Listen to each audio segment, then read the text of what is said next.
Muy buenos días.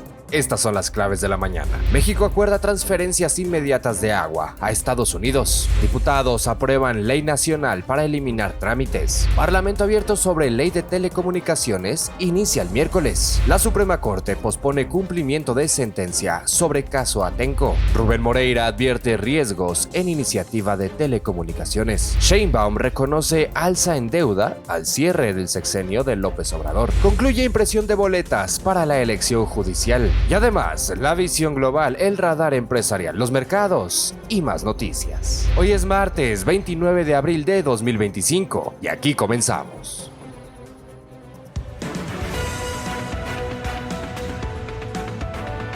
Lo más relevante para comenzar el día, aquí comienza. Las claves de la mañana. Con Fernando Moctezuma Ojeda. México y Estados Unidos acordaron realizar transferencias inmediatas de agua para atender el déficit en las entregas del Río Bravo, conforme al Tratado de Aguas de 1944, según informó la Secretaría de Relaciones Exteriores junto a la Secretaría de Agricultura. El convenio, que busca evitar un incumplimiento al cierre del ciclo quinquenal actual, que concluye el 24 de octubre, fue resultado de reuniones técnicas entre autoridades de ambos países y será formalizado por la Comisión Internacional de Límites y Aguas.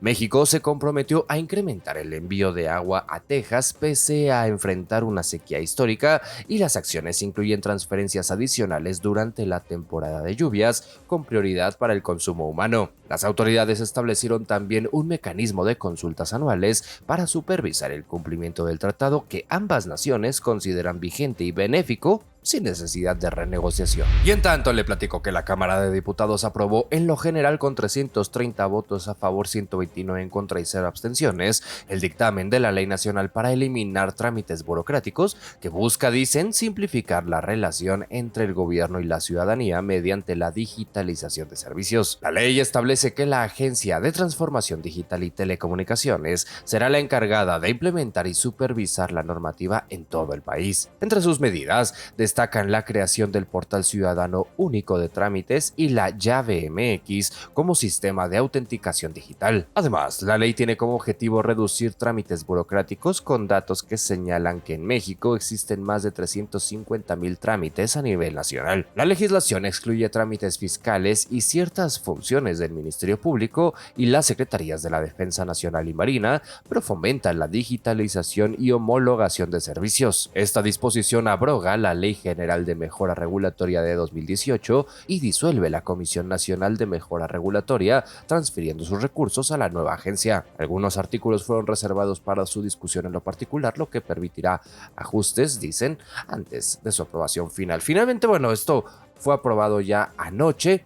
Y de hecho, pues sectores de la oposición, particularmente el Revolucionario Institucional y Acción Nacional, pues mostraron sus inconformidades, especialmente en el sentido pues de que suena muy bien esto de querer eliminar trámites, la burocracia, en fin. Pero esto, pues también está siendo señalado, insisto, por parte de la oposición, de que pues Morena elimina la Comisión Nacional Regulatoria, elimina el Observatorio Nacional de Mejora Regulatoria y el Sistema Nacional de Mejora Regulatoria, dice el diputado Héctor Jaime Ramírez Barba. Con esta medida, Morena suprime los mecanismos que permiten a la ciudadanía y al sector privado expresar sus opiniones o inconformidades en relación con los trámites y regulaciones que les afectan. Un ejemplo claro de esto, dice Héctor Jaime, son los pacientes con cáncer, quienes se verán impactados en la calidad de los tratamientos que reciben con una eventual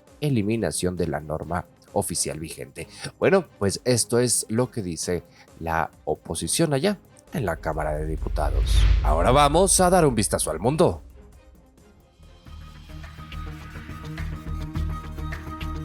Visión global. Un vistazo a las claves de México y el mundo. Con María Laura Álvarez.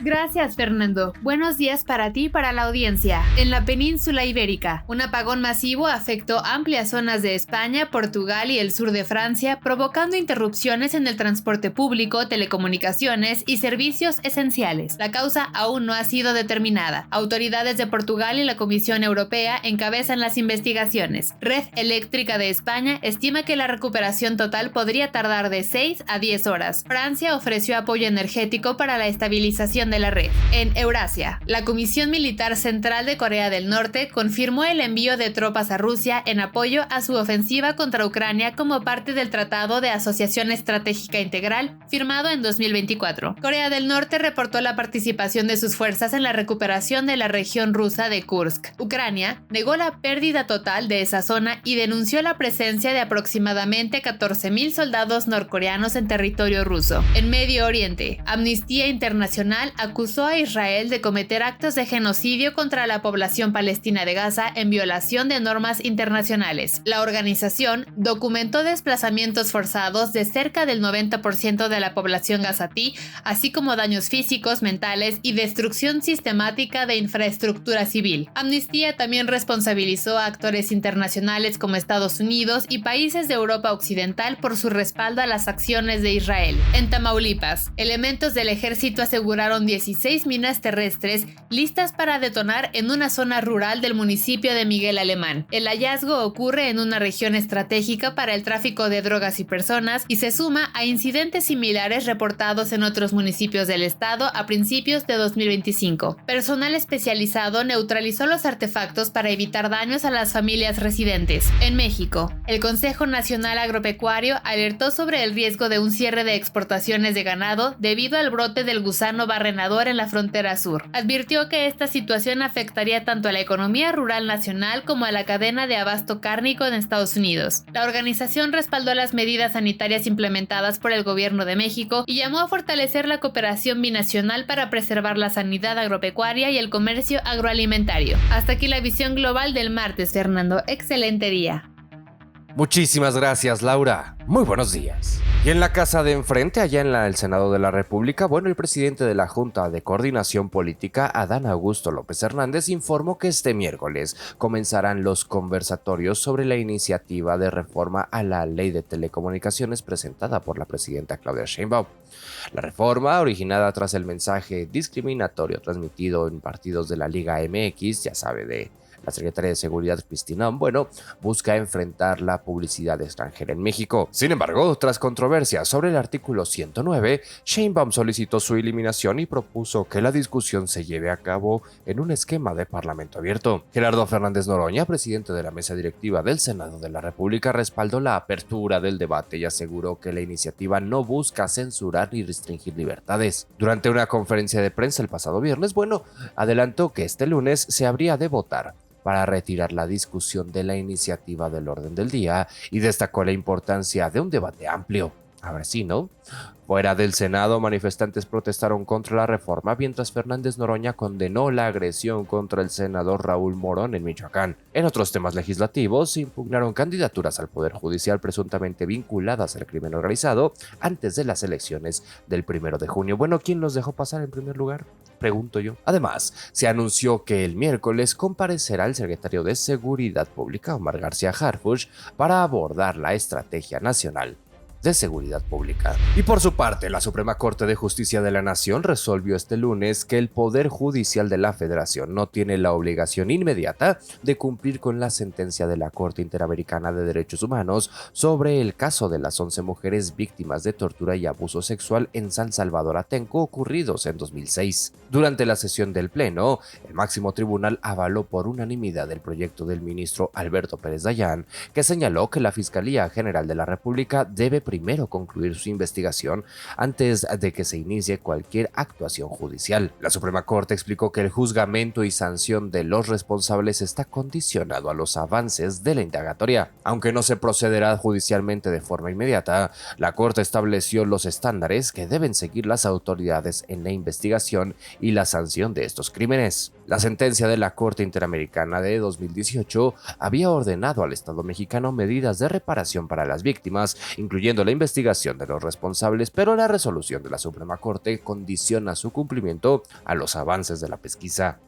El caso surgió tras los operativos policiales en mayo de 2006, que fueron denunciados por diversas organizaciones internacionales por violaciones graves a los derechos humanos, especialmente contra las mujeres detenidas. La Suprema Corte aseguró que continuará vigilando el cumplimiento de los estándares internacionales conforme avancen las investigaciones. Ahora vamos al radar empresarial. Radar empresarial. Lo más relevante de la iniciativa privada, con Alejandra Bailón. Gracias, Fernando. Buenos días para ti y la audiencia. Banamex presentó Switch Banamex, una cuenta de débito 100% digital dirigida a jóvenes de la generación Z y personas que buscan gestionar su dinero desde dispositivos móviles. La cuenta disponible en www.banamex.com/switch puede abrirse en solo unos minutos y no cobra comisión por administración. El producto ofrece funcionalidades como personalización del color de la tarjeta digital, incremento de límites de depósito, bloqueo temporal de la tarjeta, retiro sin plástico y bonificaciones inmediatas en compras en línea. También brinda acceso preferencial a preventas y eventos culturales. Switch Banamex forma parte de la estrategia de modernización de la institución para atraer nuevos clientes, enfocándose en experiencias digitales rápidas, seguras y flexibles. Banamex reafirmó así su apuesta por la digitalización y el fortalecimiento de su marca en un mercado que demanda mayor autonomía financiera. KFC inauguró su sucursal número 2000 en Latinoamérica, ubicada en Cabo San Lucas, Baja California Sur,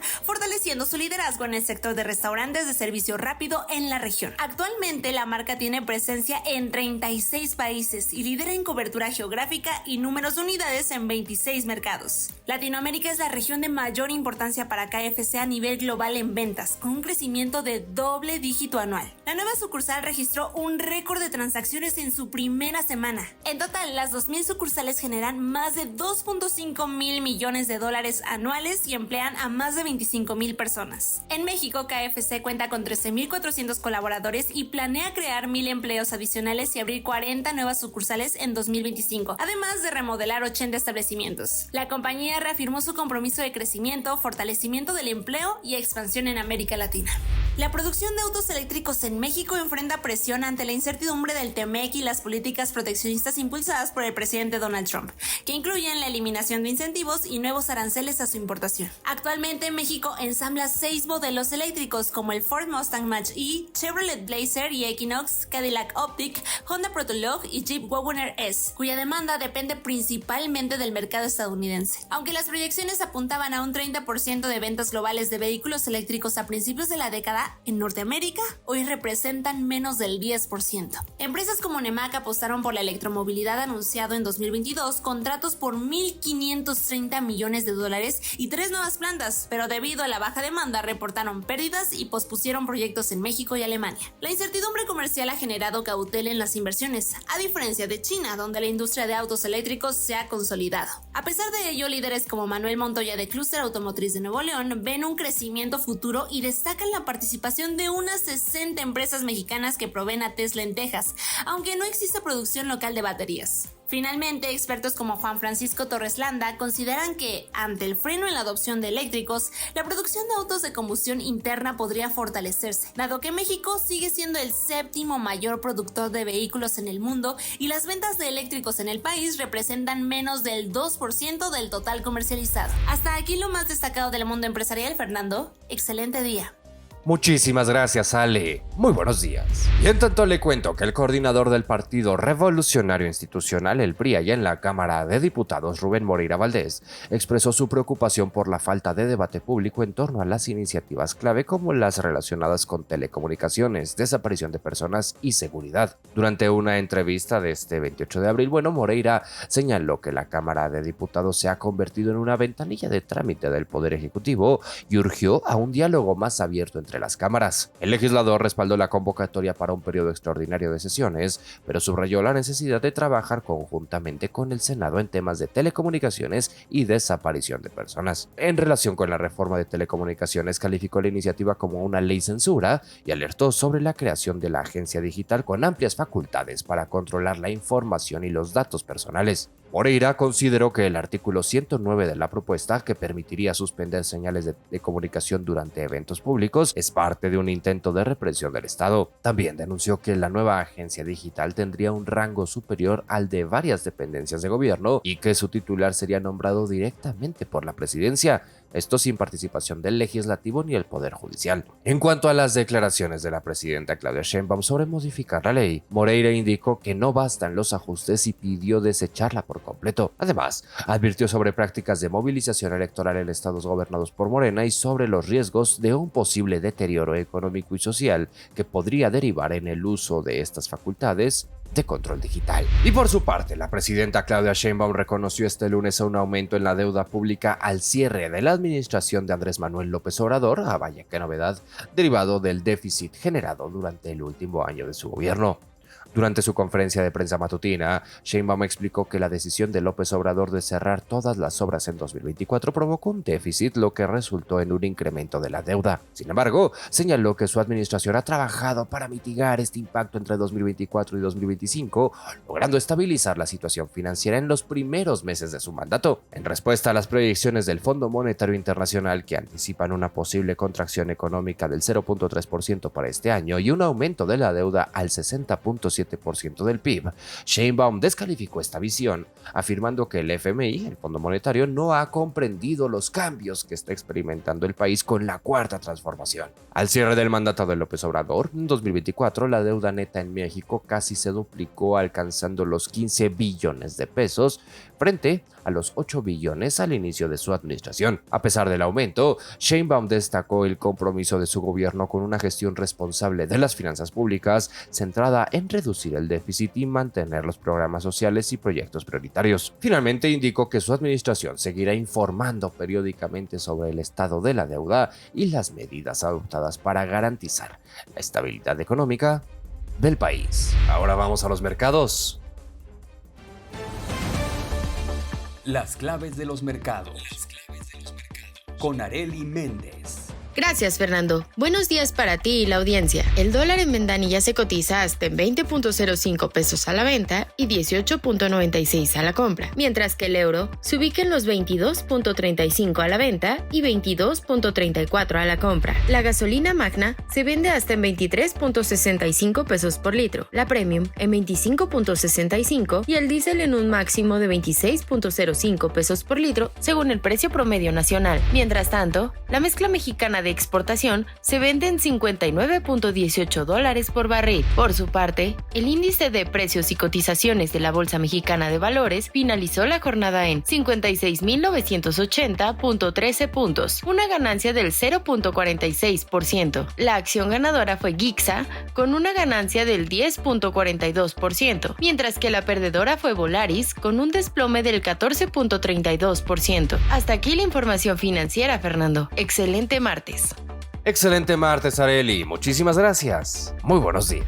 Y en otros temas, le cuento que el Instituto Nacional Electoral, el INE, informó que ya concluyó la impresión de las más de 602 millones de boletas que se utilizarán en la próxima elección judicial. De acuerdo con Miguel Ángel Patiño, titular de la Dirección Ejecutiva de Organización Electoral, la distribución de las papeletas comenzará este miércoles 30 de abril desde la bodega ubicada en Tepozotlán, Estado de México, con el apoyo de las Fuerzas Armadas para garantizar la seguridad del material electoral durante su traslado a las diferentes entidades del país. El proceso de impresión fue realizado en dos fases. Primero, para la elección de ministros de la Suprema Corte de Justicia de la Nación y magistrados de la Sala Superior del Tribunal Electoral del Poder Judicial de la Federación, y luego para las salas regionales del Tribunal Electoral del Poder Judicial de la Federación, magistrados de circuito y jueces de distrito. Además de las boletas, el INE ya tiene listos otros insumos necesarios para la jornada electoral, como el líquido indeleble, las urnas y mamparas. La impresión y resguardo de los materiales se llevaron a cabo bajo estrictas medidas de seguridad y supervisión. Esta elección judicial, un ejercicio inédito en el país,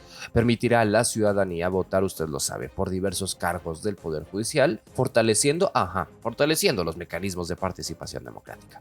El INE aseguró que todo el material estará disponible y distribuido a tiempo, cumpliendo con los estándares legales y logísticos establecidos.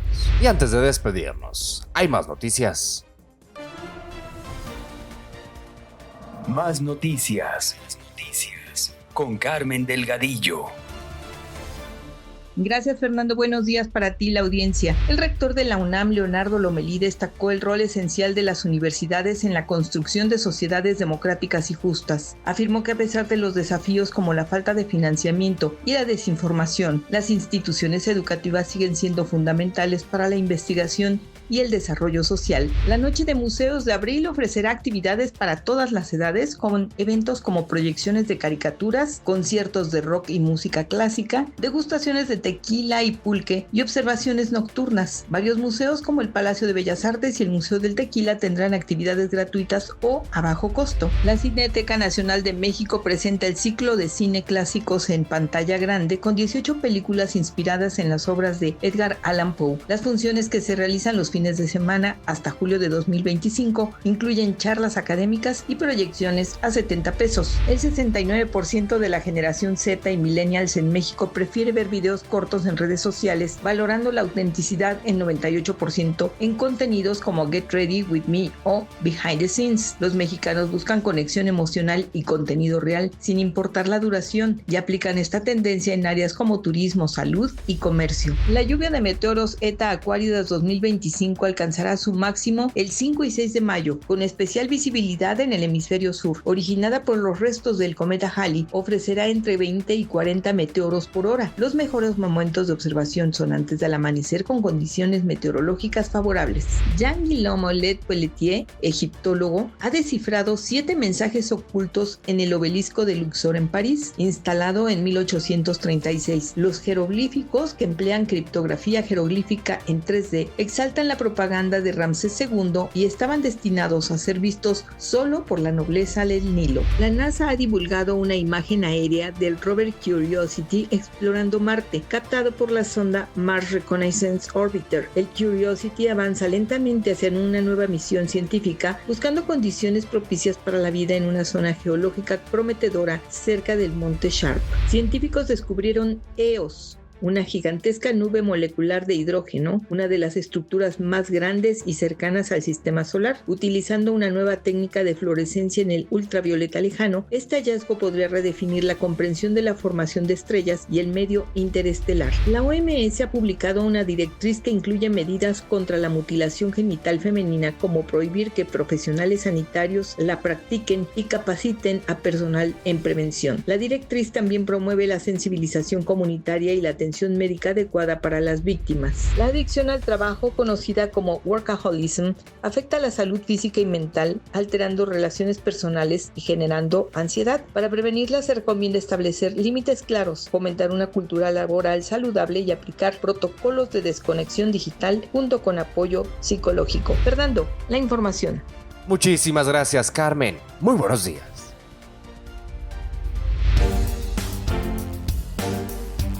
Con esto llegamos al final de este espacio. Antes de despedirme, quiero pedirle que considere seguirme en esta plataforma, comentar sus opiniones y si la información le resultó útil, comparta este episodio con quien usted crea que también le puede ser de utilidad. Yo le agradezco muchísimo que me permita acompañarle, el favor de su confianza, y le recuerdo que los detalles de toda esta y mucha más información la encuentra disponible en fermoctezuma.news y en todas las redes sociales como @fermoctezumao. En fin, que tenga un excelente martes, cuídese mucho, si así ha de ser, le espero aquí mañana. Ya lo sabe, pásela bien.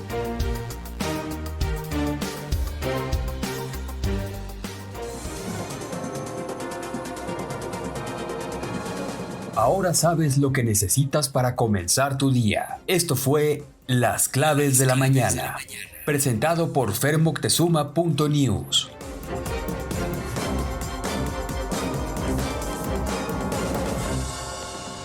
Si te gustó este episodio, considera suscribirte en la plataforma donde me estés escuchando. Compártelo en tus redes sociales y mencióname como @fermoctezumao. Muchas gracias por permitirme acompañarte.